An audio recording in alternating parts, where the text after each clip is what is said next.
want to take the opportunity to kind of point out some of the successes that we've had along the way here in North Attleboro. PFAS mitigation strategy. We stand as one of only 2 municipalities, Mansfield being the other, that has adequately addressed PFAS in our water system. We currently meet DEP standards of less than 20 parts per trillion and currently comply with the EPA's requirements, which has a deadline of 4 years from now, 4+ years, to have 4 parts per trillion. We were at the leading edges of securing no-interest loans and grants regarding PFAS. Mark Hollowell has done an exceptional job by every measure, putting together a PFAS response for this town. We had 2 tranches of ARPA funding. The first one came from the non-entitlement unit, which the town technically falls under because we have a population of less than 50,000. And that success, about $3.2 million, went a good portion to finish up the school's project at the high school. So we were able to take those fundings, do the turf field, the bleachers, and put up the scoreboard, right? We also took $5.2 million and purchased the old Fisher College. We undertook downtown renovations improvements. We've gone a long way to bring a multitude of different parties together to talk about how we could shape our downtown. We established a special education stabilization fund. The town council, working with the school committee, came together and put a $60,000 into a stabilization account that benefits anybody that needs it, and it's there for anytime it's needed, right? When the safety of the old Webster Mill project was in jeopardy, and it was leaning and potentially going to fall in the street, we were able to bring that building down safely, right?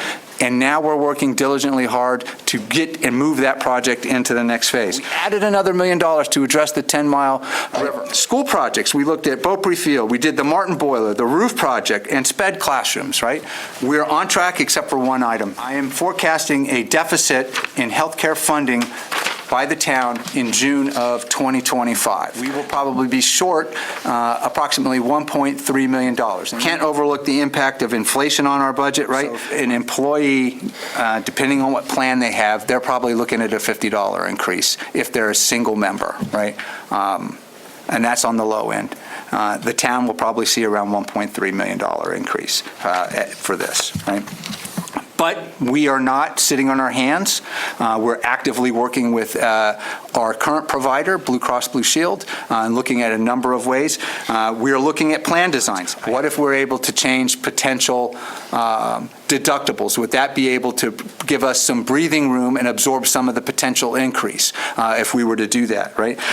We're creating an opt-out program. If you can find another insurance provider, if your spouse has employment and can take the policy from there, if you have a family plan, we'll pay you $6,000 to come out of the town's insurance. If you're an individual, for example, if you're like myself, I have TRICARE for Life through the military, through my military retirement.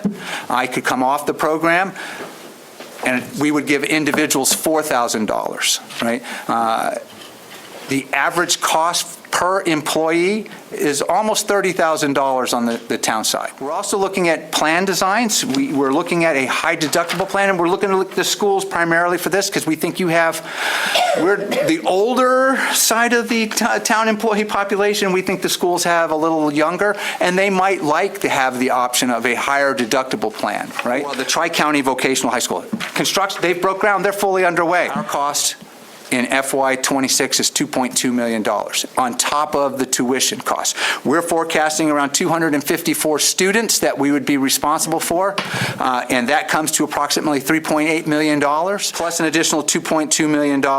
You're looking at $6 million for Tri-County. What I asked and initially received support from the council and the finance committee was, let's use our free cash position. Free cash would set aside that money in $2.2 million, and that would pay it, so it would have little impact on the current budget if that proceeds. Thanks to Assistant Town Manager Morabito, he has been spearheading the capital program. Right now I see about $6 million of available funding to the town, and that comes through a combination of free cash, the Capital Improvement Stabilization Fund, and borrowing. We see the ability to not borrow more than what we've had in the past as that starts to fall off the books. This year I would probably bring into the the council the ability and asked about $3.5 million that we would put out of borrowing, and that keeps us level with what we were paying before, right? Working through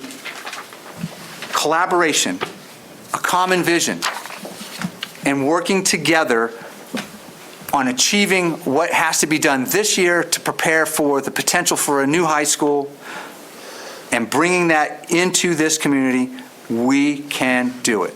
We have the ability.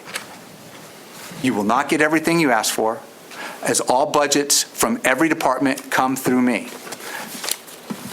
It comes through, we will evaluate it on the face of it. We will ask the hard questions, but we'll also ask where you can make cuts and where you can look at cost-saving measures or different options. We, in the town's guidance that we issued to all departments, we will not ask for new employees. We will consider part-times to FTEs, but we see that a new employee brings out other pressures on the OPEB actuarial numbers, the retirement pension. To hold that pension at 8% means the numbers have to fairly be stable for the next few years. But we know that there are requirements out there, and we're going to take a good hard look at that and give everything a fair shot. We're going to talk it out, and we're going to figure out exactly what the town needs, and then I'll bring that budget before the town council for your vote throughout this process. I look forward to presenting you at the first meeting in February the preliminary budget. I look forward in April to bringing you a final budget. We're meeting with department heads over the next few weeks. That's been the sign-up sheet's out. They're all notified of when they have to do that, and we'll bring that back to you. But I also look forward to making North Attleboro even better tomorrow than it is today.